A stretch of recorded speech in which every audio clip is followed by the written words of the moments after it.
Castagne, questi sono sicuramente tra i frutti più buoni e apprezzati all'interno delle nostre case in autunno, però quando proviamo a mangiarli il più delle volte la pellicina che li ricopre non riusciamo a toglierla e quindi rinunciamo a mangiarli proprio perché non riusciamo a pulirle.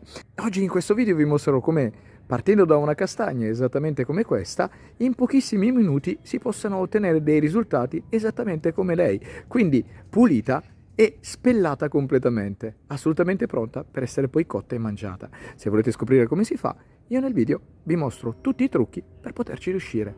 Al fine di poter gustare al meglio, loro dovranno essere cotte, potranno essere bollite o come in questo caso, cotte in padella. Però se le metterete sul fuoco così come sono, senza creare un'apertura nel guscio che le ricopre, c'è il pericolo che poi scoppino e potrebbero diventare davvero pericolose. Quindi io vi consiglio di prendere un coltello e aprirle in questa maniera. Un taglio laterale, così.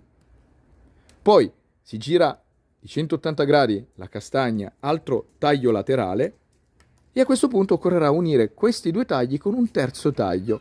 La castagna ha una parte piatta e una parte panciuta. Voi dovrete andare a fare nella parte panciuta questo taglio, quindi semplicemente fare così. E alla fine dell'operazione questo è ciò che dovreste ottenere. Quindi prima apertura, seconda apertura e il taglio che li unisce nella parte panciuta. Una cosa importante è che quando eseguirete questo taglio non si vada ad incidere la polpa, quella gialla per intenderci, ma soltanto la buccia, quindi quella dura esterna, e la pellicina marrone che c'è all'interno, quindi questa qui. Non andate oltre perché così facendo poi quando una volta cotti le aprirete otterrete un frutto esteticamente davvero perfetto. E ripetere la stessa operazione per tutte le castagne che vorrete preparare. Considerate che io in questo caso ne farò più o meno mezzo chilo. Prendere un pentolino, riempirlo più o meno con 2-3 cm di acqua, accendere il fuoco, mettere un coperchio così si riscalderà prima e fare in modo che poi lei arrivi fino ad ebollizione. Trascorsi un paio di minuti l'acqua bollirà, quindi togliere il coperchio ed andare ad inserire le castagne. Stando attenti, quando lo farete, a non fare schizzare perché sennò rischierete poi che gli schizzi, se vi arriveranno sulle mani, vi facciano veramente male, quindi attenzione. E lasciare all'interno dell'acqua bollente per circa 2 minuti. Vi accorgerete che saranno pronte quando la pellicina, che adesso è di un marrone chiaro, diventerà marrone scura. Altro consiglio, se ce la fate, di tanto in tanto, mescolatele.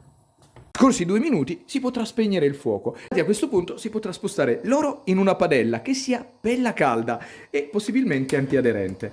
Fare questa operazione il più in fretta possibile. Considerate che sarà proprio lo shock termico che permetterà alle castagne di aprirsi, o più precisamente alla buccia delle castagne di staccarsi.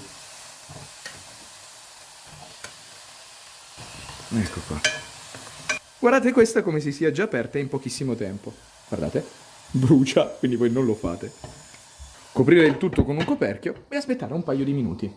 Trascorso meno di un minuto, questo è il risultato che si è ottenuto. Direi assolutamente perfetto. Guardate come si siano aperte praticamente da sole.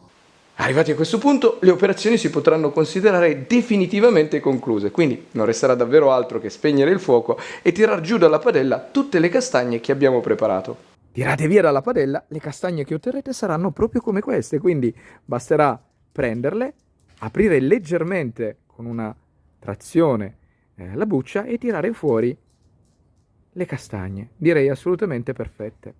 Arrivati a questo punto si potrà decidere essenzialmente cosa farne, quindi se le vorrete mangiare arrosto basterà continuare a cucinarle fino a che loro non saranno pronte, oppure, dato che sono davvero perfette così come sono, se vorrete fare dei marron glacé integri e bellissimi, si potrà procedere con le operazioni successive. E con questo il video si conclude, spero che vi sia servito per imparare qualcosa di nuovo, di utile e di divertente. Se vi è piaciuto mi raccomando lasciate un commento, mettete un mi piace, ma soprattutto iscrivetevi al canale e già che ci siete dategliela un'occhiata perché sono quasi sicuro che adesso con i video che ho caricato, casomai qualcosa di carino all'interno del canale riuscirete a trovarlo. Detto questo vi saluto e vi aspetto al prossimo video.